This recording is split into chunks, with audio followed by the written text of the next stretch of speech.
Hey everybody, and welcome to another deep dive. This time, we're going to be looking at entertainment contracts and technical writers. And if you happen to be an event planner or a venue owner, you know this stuff's really important. And today we're going to be taking a look at some real-world examples. We're going to be using the contract and the technical writer of comedian magician Nathan Tricky Allen. And these documents are really good examples. They're really clear and comprehensive, and also they're very fair and reasonable. So if you're new to this world, this is a great place to start. Yeah, what's great about these is Nathan lays everything out in a very straightforward way, and that really helps to build trust and transparency right from the start, Yeah, which is crucial for a good working relationship. absolutely. So the contract starts off, and it says, this agreement is between the parties, sponsor and entertainer, named below, for entertainment services to be rendered. And then it goes on to very meticulously list all of the contact details for both the sponsor and the entertainer. So names, addresses, phone numbers, email addresses, the whole 9 yards. Yeah, and that might seem like a small detail, but having all that information clearly stated up front can really prevent a lot of headaches down the road. Making sure everyone knows who to contact if there's any, questions or last-minute changes. For sure, for sure. All right, so the next section is performance details. And it says, date of performance, showtime, and duration of performance. Showtime with a duration of minutes, location of performance, specific room, banquet hall, stage, type of event, approximate expected attendance, public, private.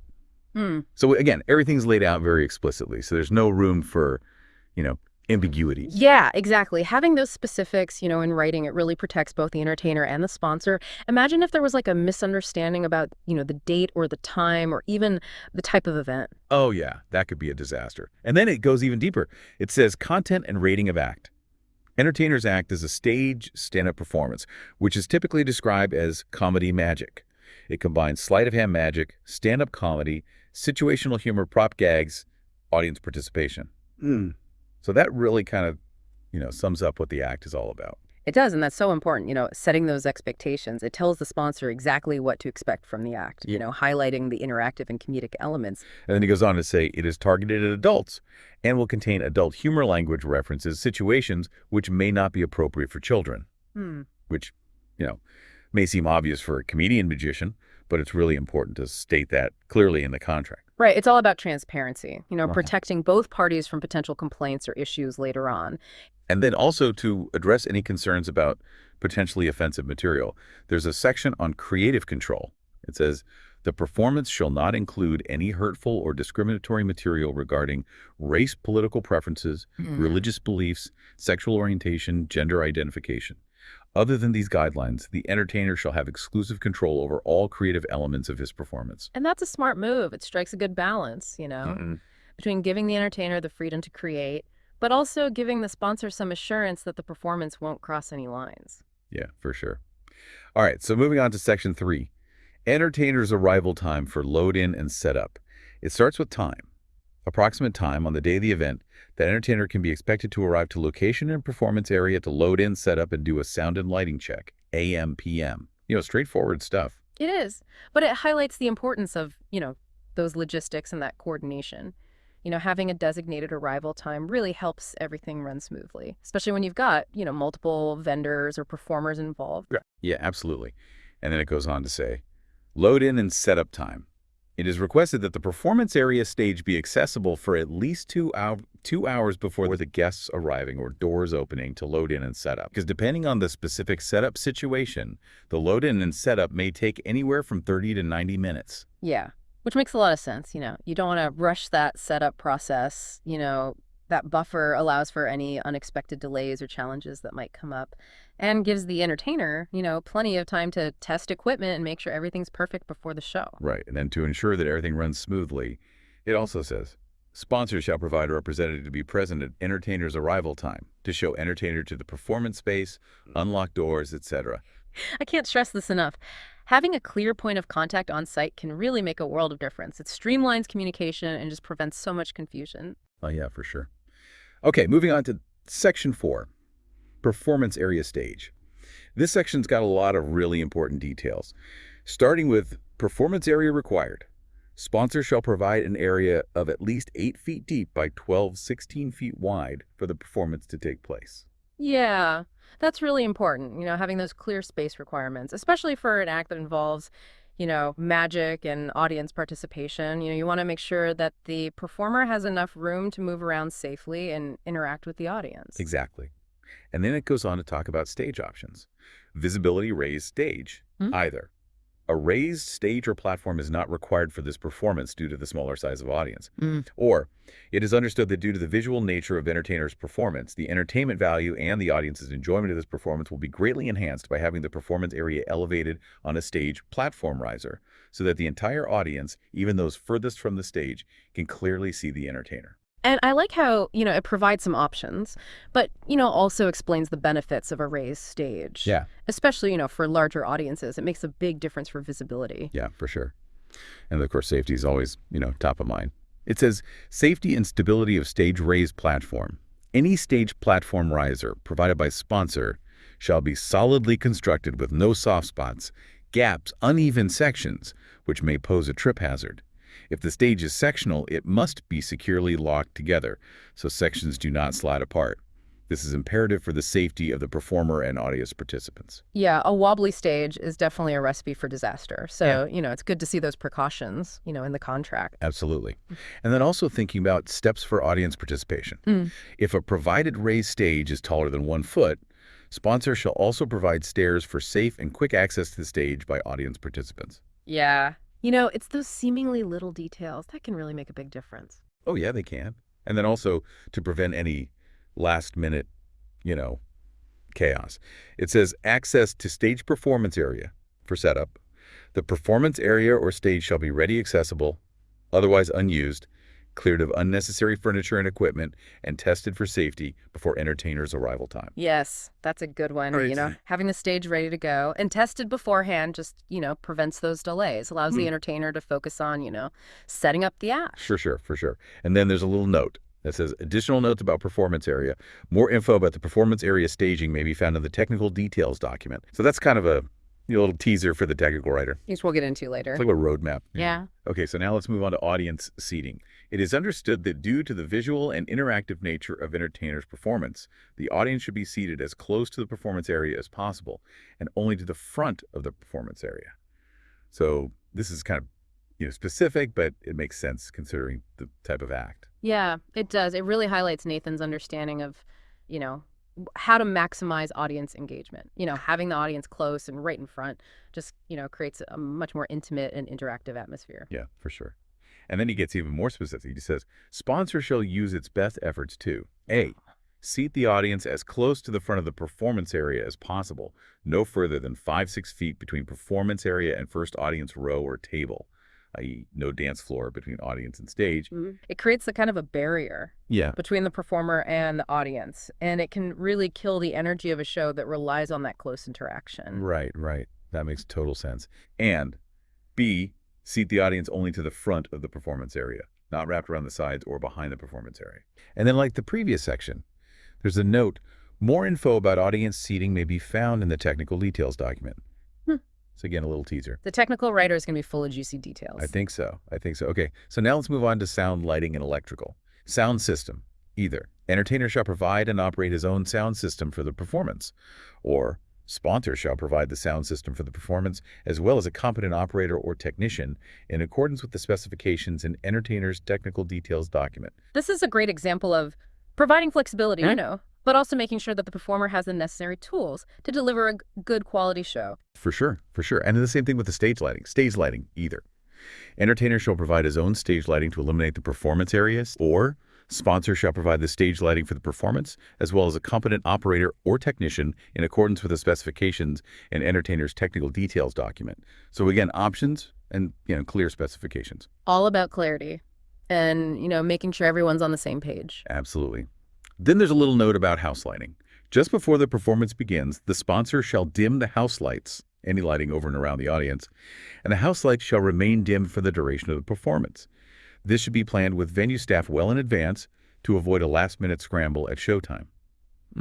Dimmed lighting can really, enhance the ambiance, can't No, it? yeah, absolutely. It creates, a more focused and immersive experience. And it can also help to, create that sense of intimacy and, encourage audience participation. Totally. And then, of course, the basics. Electricity. Sponsor shall provide access to at least two 110-volt, 15-amp grounded electrical outlets, standard household-style outlets, in or near the performance area to power on-stage sound and lighting equipment. These electrical outlets shall be tested operational unused by entertainers' arrival time. Yeah, that might seem obvious, but you would be surprised how many times, there are issues with, inadequate outlets. Yeah, no kidding. Oh, All right, so thanks. Section 7, Performance Conditions, starts with the sponsor shall provide and maintain a suitable environment for the performance, which is, so this is all about creating the right setting for a successful show. It is. It's not just about the physical space. It's also about, the overall atmosphere and the support that's provided by the sponsor. For sure. And then it lists several specific conditions. A, suitable for the performance described herein. B, conducive to the audience's enjoyment of said performance. C, safe for the entertainer and audience. And D, free of any and all matters which could, in entertainer's sole judgment, prevent, hinder, halt, interrupt the performance, including disruptive audience members, loud conversations, unsafe staging electrical hazards, etc. So this is really about, protecting both the performer and the audience. Yeah, it sets those clear expectations That's for the yeah. environment, Yeah. And also gives the performer some authority to, address any issues that might come up that might, hinder the performance. Right, right.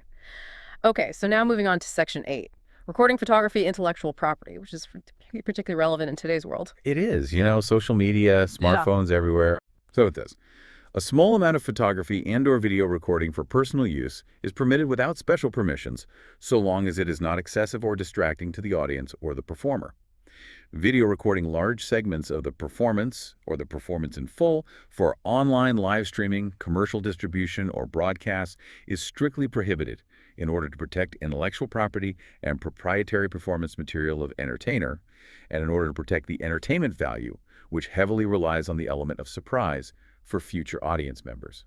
Entertainers shall have the option to photograph and/or record the performance and to use the photos and/or recordings as he sees fit. It's a good balance, isn't it? It allows for that personal documentation, but it also sets some firm boundaries to prevent, unauthorized use or distribution of the performer's material. Yeah, for sure. Okay, so Section 9 is merchandising, and it's a pretty short section, but basically it outlines the performer's right to sell merchandise after the show. Which is pretty common. You see that in a lot of entertainment contracts. It allows them to, supplement their income and also give the fans a way to, take home a little souvenir. Right, right. So it says, entertainer shall have the option to sell souvenir merchandise following the performance and shall retain all proceeds of sales. Any such offer shall be in a polite and no pressure available after the show if interested manner. That's a good approach, non-intrusive. Sure. It keeps the focus on the performance itself. Yeah, for sure. All right, so moving on to promotion and advertising. So it says, sponsor shall provide and use its best efforts in all promotion and advertising of the performance. In any and all promotions, sponsor shall fully identify entertainer as Nathan Tricky Allen, and entertainer's performance shall be described as comedian magician, comedy magician, or comic magician. Both comedy and magic should be mentioned. And it should be clear that the show is not suitable for children. Promotional materials are available for sponsor to use. So, again, all about clarity and accuracy. It is. You want to make sure that the audience has a good understanding of what to expect. Yeah, for sure. Yeah. Section 11 is overnight hotel accommodations. It starts with either. Entertainer shall provide his own hotel accommodations, or sponsor shall provide entertainer one overnight hotel room reservation for the evening of the performance at no cost to entertainer. So, this is something that's particularly important for performers who are traveling from out of town. Right. It addresses, those logistical needs. Yeah. You want to make sure the performer has a comfortable place to stay. Absolutely. And then, of course, as with other sections, there are, some specific details. It says, this should be in a safe and secure hotel or motel. No private residences. As near to the venue as possible, preferably no more than 10 minutes from venue. Entertainer must be able to check into the hotel without the sponsor physically present at the hotel with the credit card. This may require an authorization form between hotel and sponsor. And early check-in and/or late checkout may be required. Sponsor shall provide entertainer the details of the reservation no later than 1 week in advance of the performance date. Right. It's all about, anticipating potential issues and making the stay as, smooth and comfortable as possible. Yeah, for sure. Okay. Section 12, indemnification, starts with, Any and all licenses, certificates, liability insurance, event insurance permits with respect to the event and location where sponsor directs entertainer to perform are at the sponsor's discretion responsibility cost. Hmm. So, this is just clarifying who's responsible for what. Yeah, making sure the sponsor is, properly insured and, Right. permitted for the event. For sure. And to protect the performer's equipment, it also says, entertainers shall be compensated by sponsor for any and all damage done to entertainer's equipment by sponsor, including its agents and guests. It is understood that entertainer is responsible only for his own conduct, and sponsor agrees to indemnify and hold entertainer harmless for any and all property damage or personal injury related to the performance and event that is not directly caused by entertainer. It's all about fairness and accountability. Right. Making sure that both parties are, protected if something happens. For sure. For sure. Okay, so we're moving on to section 13, cancellations and reschedulings. This is one of those things where you really want to make sure that you have a clear plan in place. Oh, yeah, absolutely. Cancellations happen. You want to make sure everyone's protected. Yeah, so it starts off by saying, both parties agree that it's in everyone's best interest to not cancel or reschedule the performance and agree in good faith that they will use their best efforts to avoid a cancellation or rescheduling if at all possible. However, if the performance must be canceled or postponed, the following shall apply. Yeah, it's good. Setting that tone of collaboration. Yeah. Right up front. For sure, for sure. And then it goes into specifics about cancellations by the sponsor. When entertainer accepts an engagement, they block off the date and turn down other potential engagements to ensure availability for sponsor's event. It is understood that as a performance date approaches, it becomes increasingly more difficult and costly to find and book a replacement engagement if sponsor were to cancel the performance. For this reason, provided entertainer is otherwise ready, willing, able to perform, and sponsor cancels this performance for any reason, then the following shall apply. This is, really important because cancellations can really have a significant impact. When a performer blocks off a date, they're essentially turning down, other potential gigs. And, as the date gets closer, it's obviously more and more difficult to, find replacements. Absolutely. So the contract goes on to outline some specific tiers of cancellation fees. Cancellation more than 30 days before the performance. Sponsor forfeits 100% of the reservation fee. Cancellation 30 days prior to the performance. Sponsor forfeits 100% of the reservation fee and is responsible for 50% of the remaining balance of the fee.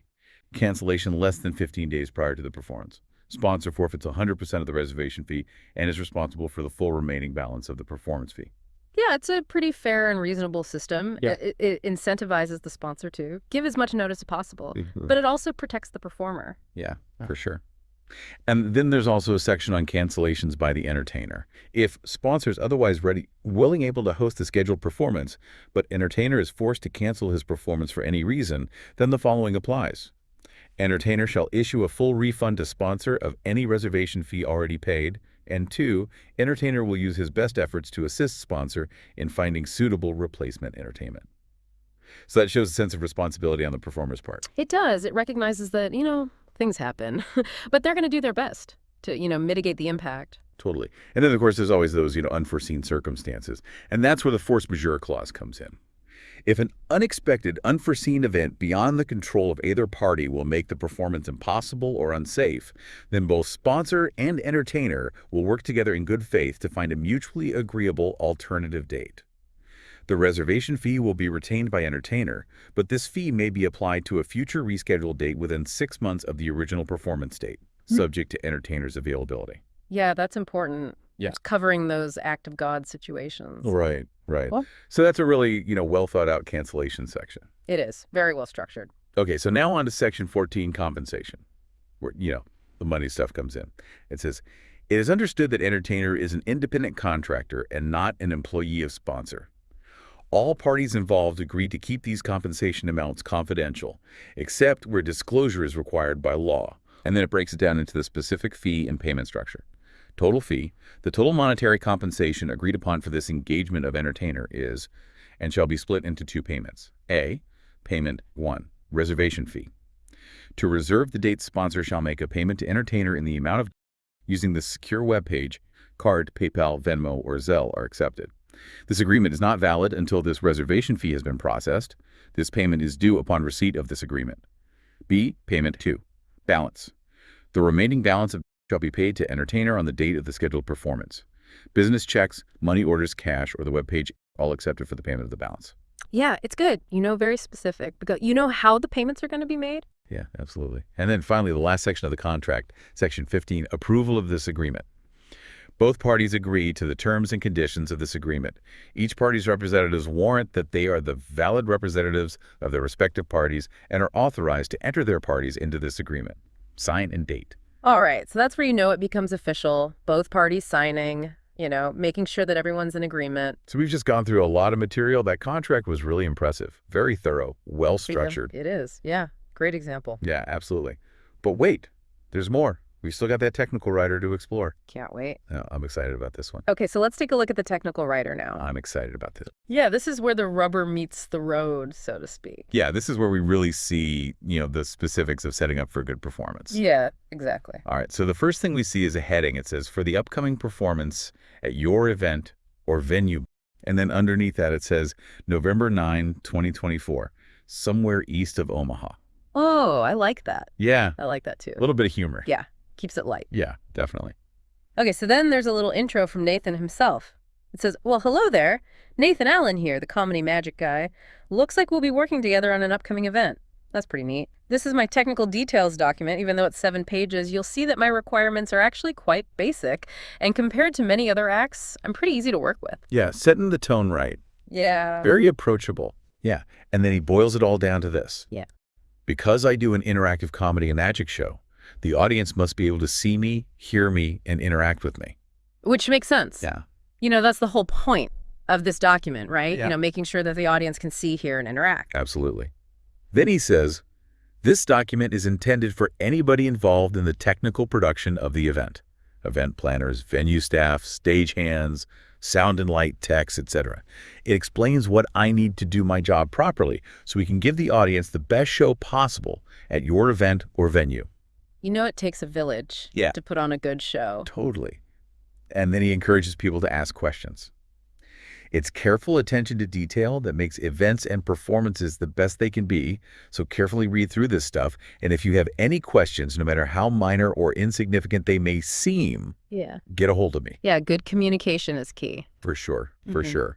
Thank you for your help, and I look forward to working with you. And he gives his contact info.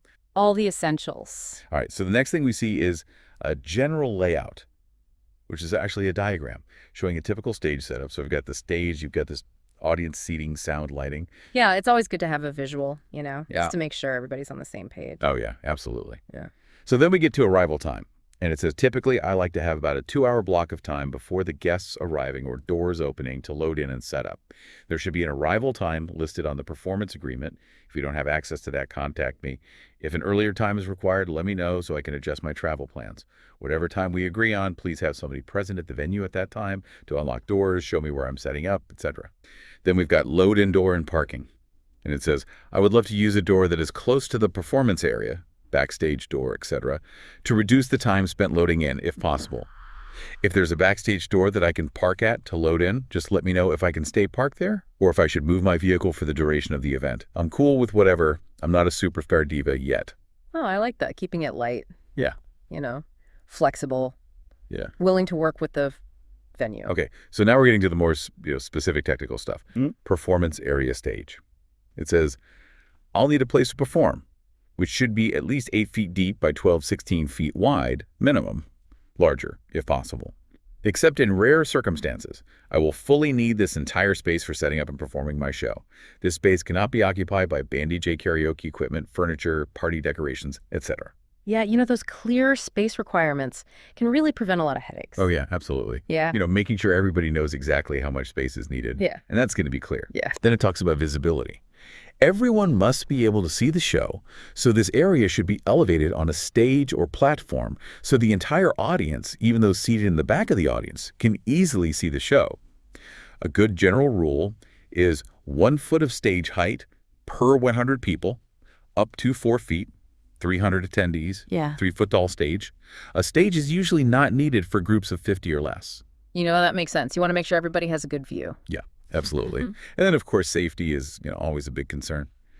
If the stage is a portable sectional, please double-check that the sections are securely and safely locked together.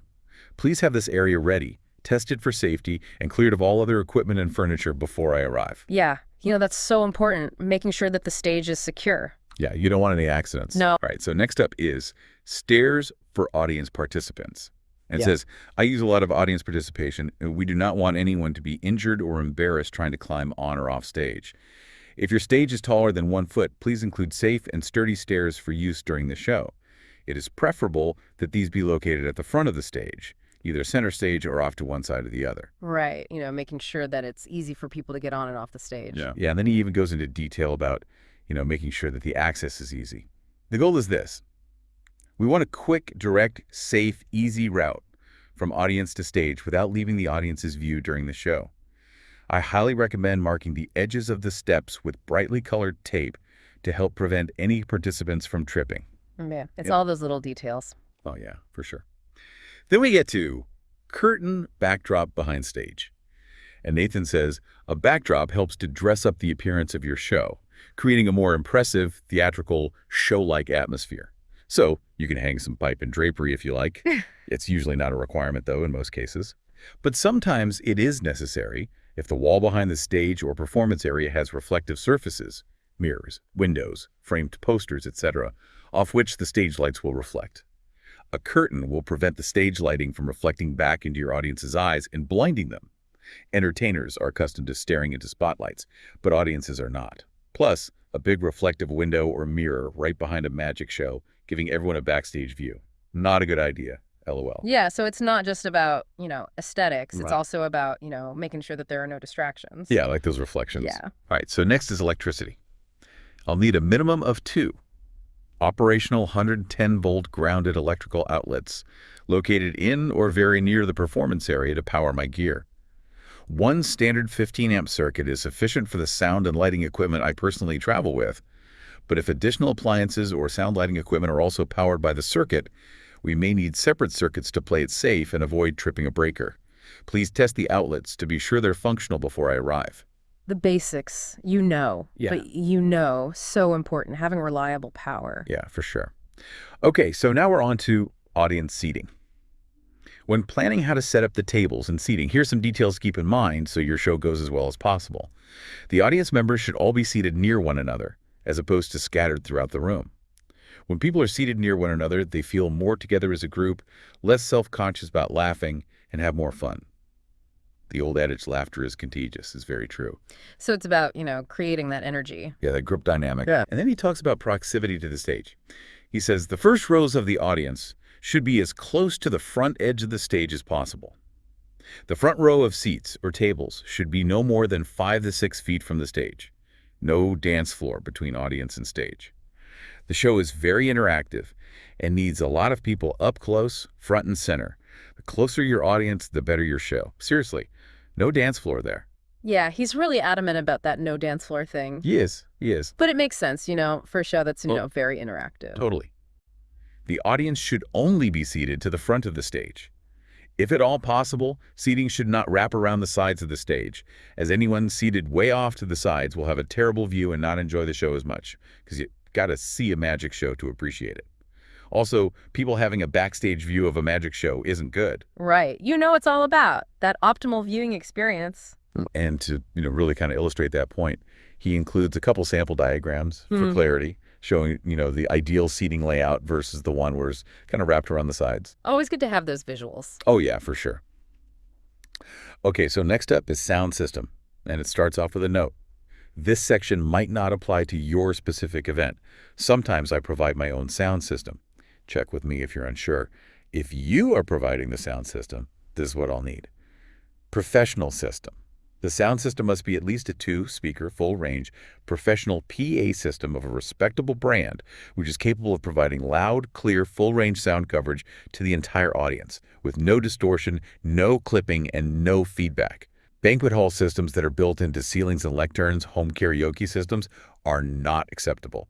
Consult with your local professional audio supplier for your specific needs regarding audience size, room layout, and performance environment.